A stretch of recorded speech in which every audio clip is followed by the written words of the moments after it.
અહીં બીજા જે આ જીએમડીસીનું નામ અને હા એ જ હું બધી જ વાત કરું છું. મારું નામ ધનરાજ દલપતસિંહ વસાવા છે. હું ઝઘડિયા તાલુકાના રૂમાલપુરા ગામનો વતની છું. હું BE IT થયેલો છું, LLB થયેલો છું, રિલાયન્સ જેવી કંપનીમાં મેનેજર રહી ચૂક્યો છું. ભરૂચમાં જ્યારે ઝોમેટો સ્વીગી નહોતું આવ્યું ત્યારે મારું GJ16 કરીને સ્ટાર્ટઅપ હતું. આ વાત હું એટલે કરી રહ્યો છું કે અહીંયા જણાવવા માંગુ છું કે હું ટેકનિકલ પર્સન છું, એજ્યુકેટેડ પર્સન છું અને હું અહીંયા વાત કરવા આવ્યો છું. અહીંયા મારી સાથે બેઠેલા ઘણા બધા એવા લોકો જે એજ્યુકેટેડ નથી, જેમને પોતાના હક અધિકાર માટે બોલતા નથી આવડતું અને એના માટે હું આજે આ જે GMDC પ્રોજેક્ટ છે એના માટે પહેલી વાત કરીશ. મને પ્લીઝ એક તમે જે નદીવાળો રૂટ બતાવતા હતા એ સ્લાઇડ ઓપન કરશો પ્લીઝ.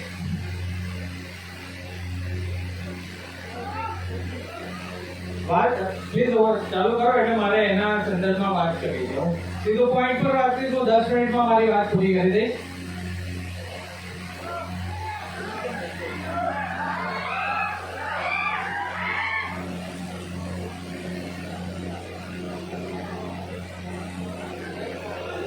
ગામના વતી અહીંયા કેટલા પીઠોળવાળા બેઠા છે ભાઈઓ?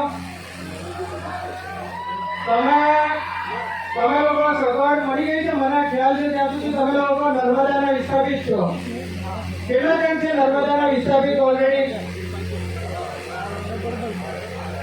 કેટલા આવી નહીં શકે પણ અમે જે મીટિંગો કરી છે એમાં મને ઘણા એવા પણ મળ્યા કે જે નર્મદાના વિસ્થાપિતો હતા, આ પીઠોળ ગામમાં વસે છે. આજે એમના નામ પર કંઈ કટ્યું નથી બોલાતું, કશું નથી થતું. સરકારે પહેલેથી જ એટલી વ્યૂહરચના રાખી હતી કે આજે એમને ત્યાંથી બી કાઢી મૂકવા હશે ને એમની પાસે કોઈ પ્રૂફ નથી કે એ લોકો પીઠોળ ગામના વતની છે. આ લોકો આપણે વાત કરે છે કે અમે આવા સપના બતાવી રહ્યા છે. તો મને એમ કહો કે આજે નર્મદાના વિસ્થાપિતો છે ઝઘડિયા તાલુકામાં કઈ રેન્જ રોવર ને એ બધું લઈને ફર્યા, મર્સિડીઝ લઈને ફરતા થઈ ગયા, અદાણી અંબાણી જેવી સ્કૂલોમાં ભણતા થઈ ગયા છે. હા, તમે લોકો કોને ઉલ્લુ બનાવો છો? અમે લોકો બી આપણે ભણી ગયેલા આગળ આવેલા છે.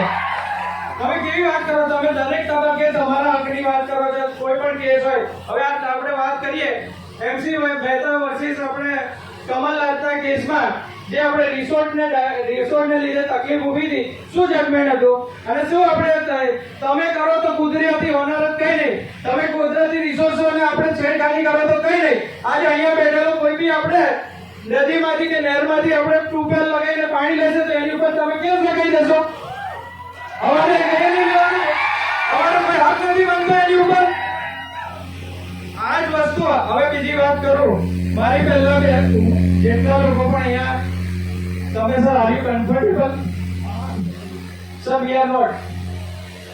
હવે અહીંયા આપણે જો તમને હું બેઝિક આપણે તમને એ પણ કહું કે હું બિઝનેસ એનાલિટિક્સ તરીકે મારી ફરજ નિભાવતો હતો. ઘણી બધી જગ્યાએ મારી આદત છે કે ઓબ્ઝર્વ કરતો હતો કે શું ચાલી રહ્યું છે.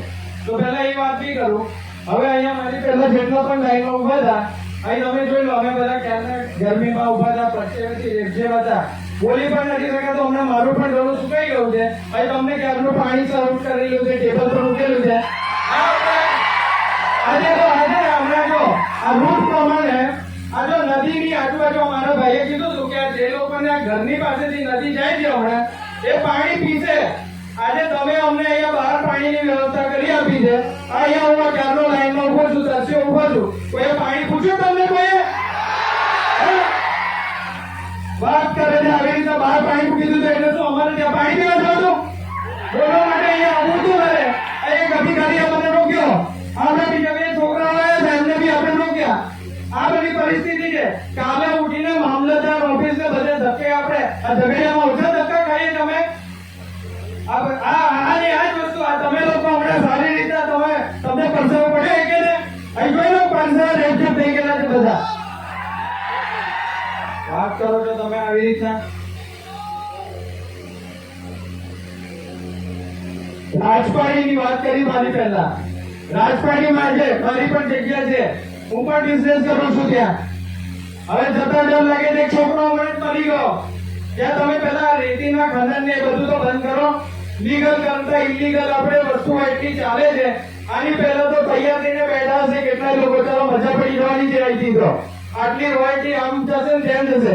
આ રોયલ્ટી પરથી એક વાત આવી અને CSR ફંડ માટે જે બેન હમણાં હતા, મારે એ જાણવું છે કે CSR ફંડમાં હમણાં મને એવું જાણવા મળ્યું છે કે એમાં પણ કઈ અમેન્ડમેન્ટ આવ્યું છે. અત્યારે કેટલું બેન આપણે CSR ફંડ છે, જ્યારે કંપનીમાંથી કેટલું આપણે આપવામાં આવતું હોય, કેટલો પર્સન્ટેજ છે? છેલ્લા 3 વર્ષનો જે પ્રોફિટ હોય એના 2% તરીકે એક મેન્ડેટરી છે, એ પ્રમાણે આપવાનું. એટલે એ પ્રમાણે આપણે બધું કામ કરતા હોઈએ છીએ. બરાબર. અને લગભગ આપણે GMDC કેટલું આપણે દર વર્ષે આપણે એક બધું હું આપણે બધી લોભામણી વસ્તુમાં આવવાના જ નથી. એટલે આમાં તમને આ તમારા બધાની જાણ માટે જ અમે પ્રશ્ન પૂછ્યો છે. એમણે આ CSR ફંડ જો એટલું મળતું હોય તો આજે રાજપાડીના રસ્તા આજે સ્ટેચ્યુ ઓફ યુનિટી બનાવી દીધું 3000 કરોડનું. ચાલો સારી બાબત છે, કઈ વાંધો નહીં. પણ એમાં બી આપણી જમીનો કઈ છે એ કઈ સારી એવી વાત નથી. આપણે જ સહન કરવાના, ત્યાંથી બી વિસ્થાપિતો થયા છે. હવે આ GMDC એટલી રોયલ્ટી કરતી હોય, ઝઘડિયા તાલુકો વાલિયામાં બધે જ આપણે જ્યારે રોયલ્ટી એટલી જનરેટ થતી હોય તો કેમ અમારે અહીંયા સુવિધા નથી? એક સીધું એક્ઝામ્પલ છે કે સુરત SMC પોતે જ પોતાનો ખર્ચો ઉઠાવે છે. આજે સુરત નહીં આપણે તમે કયા પલટ થઈ ગઈ છે. અહીં કેમ એ બધી વસ્તુ થતી નથી? અહીં કયા પૈસા જાય છે એ બધા? CSR ફંડમાં હમણાં મને જાણવા મળ્યું છે કે ત્યાં સિક્યુરિટી માટે પણ કંપનીને આપણે તમે પ્રોવિઝન આપી દીધું છે કે કંપનીઓ સિક્યુરિટી માટે પણ આપણે શું એ વાત સાચી છે? પાર્ટી માટેનો કોઈ પ્રોબ્લેમ અમે કરી નથી. કઈ બાબતની વાત કરીએ તો કઈ જગ્યાની વાત કરીએ તો એની સાથે વાત કરીએ. બાકી એવું આવું તમને પૂછ્યું ને, અમે સાંભળ્યું છે. હું ફોટો પણ આવી શકું એટલે જ આ ક્લેરિફિકેશન માટે જ આ મીટિંગ છે ને. Okay, thank you. સિક્યુરિટી માટે નથી આપતો. એટલે આ બધી વાતો છે ને ગોળ ગોળ ફરીને એટલી આવે છે. હવે અહીંયા આપણે આદિવાસી રહે છે, અહીંયા આપણે આ ઉજળિયાત વર્ગના લોકો રહે છે, અમે આટલા સુખ શાંતિથી રહીએ છીએ, પણ તમને અહીંયા જ અમારે કે આ ચાલો આજે ટેકનોલોજી એટલી બધી આગળ વધી ગઈ છે ને કે આ તમે કોલસાની ક્યાં વાત કરો છો? રસ્તે પડેલું કોઈ બી મટીરિયલમાંથી કઈ બી એક્સટ્રેક્ટ કરીને તમે એને કઈ પણ આપણે બનાવી શકો. આજે હવે તમે સેટેલાઇટ થી કે ગમે તેથી વડોદરા સુરતમાં નીચેથી કશે યુરેનિયમ કે પેલેડિયમ મળી ગયું તો શું તમે અમદાવાદ સુરત વડોદરાને ખાલી કરી દેશો? અહીંયા તમે આ રિવરફ્રન્ટ તમે અમદાવાદ સુધી રિવરફ્રન્ટમાં પાણી લઈ ગયા, એને એ શોભાવી દીધું અને અહીંયા આપણે કુદરતી જે છે એને તમારે આપણે ખસેડી તમારી રીતે કરી લેવું. આ બે બાજુની વાતો કેમ? આ બધી વસ્તુઓ બહુ ખોટી છે. આ હું ટૂંકમાં એટલું કહી દઉં કે આ અહીંયા છે ને તમે કદાચ એવું કોઈ કે માનતું હશે કે 80% લોકોએ તો જગ્યા આપણે વેચી દીધી, જેમને એ લોકો બી એવા હશે કે જેમને સરકારમાંથી ખબર પડી ગઈ હશે કે અહીંયા તો આવું બધું પ્રોજેક્ટ આવવાનો છે એટલે પહેલેથી આપણે આ જાહેરમાં આપણે જોઈ લીધું ને એવું આ બાજુ. હવે એટલે અહીંયા બેઠેલો એક માણસ એક ઇંચ જગ્યા આપવા માંગતો નથી. એટલે ટૂંકમાં તમે લોકો સમજી જાઓ કે અહીંયા કશું તમારી એક ઈંટ બી નહીં મૂકવાની છે. બરાબર છે? એટલે આજના શોર્ટમાં સમજી લો. એટલા બધા લોકો અહીંયા બોલે છે અને તમને આ બીજી વસ્તુ એ કે અહીંયા આપણે હું ઉભો છું તો મારી આજુબાજુ કોઈ ટેકનિકલ પર્સન આ પાણી આપવા વાળો કોઈ ઉભો છે. આ પોલીસને આપણે લોડેડ ગાડી સાથે શું કરવા ઉભા રાખીએ? ડરાવવા માટે અમને અહીંયા મારો આદિવાસી બાઈક લઈને નીકળતો હોય ને આજે હેલ્મેટ ના પહેર્યું તો દૂરથી દેખાય તો ભાગી જાય. બોલવા માટે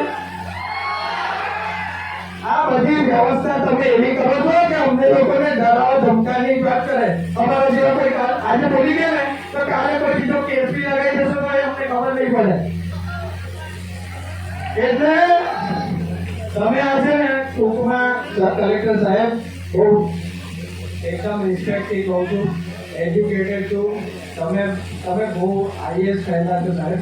મેં પણ ક્યારેક UPSCની તૈયારી કરેલી છે, નથી તમારી જેમ કે આપણે કલેક્ટર બની શક્યો, પણ એટલું સમજુ છું કે અમે અહીંયા બધા બેઠા છે ને જનપ્રતિનિધિ લોકો છે, આ લોકોના અવાજ તમારા સુધી પહોંચાડવા આવ્યા છે. આ લોકો એક જ વાત કહે છે કે તમે અમારી જમીન નહીં લો અને જો તમે અમને રોકશો ને તો સાહેબ હવે આ જો બહુ શાંતિથી કીધું છે આ અહીંયા ગરબા આદિવાસી લોકો છે. આ તમે અહીંયા પુલિંગ વડે ગન સાથે લાયા છો ને બધાને અમારા ઘેર અમથાણ ને બધું જ છે બાળક ને બધું જ છે બરાબર તમે કહે તો એવી રીતે કરીએ પછી બરાબર સાહેબ હું આ ના બોલવું જોઈએ પણ આ સાહેબ આ છે ને ખોટું થઈ ગયું છે પર્યાવરણને લગતું બી નહીં મળે સાહેબ આ બધી વસ્તુ ખોટી છે અહીંયા આદિવાસીઓના વિસ્તાર છે ઘણી સારી રીતે રહીએ છીએ please try to understand and note down that we don't need this project we are happy with our situation thank you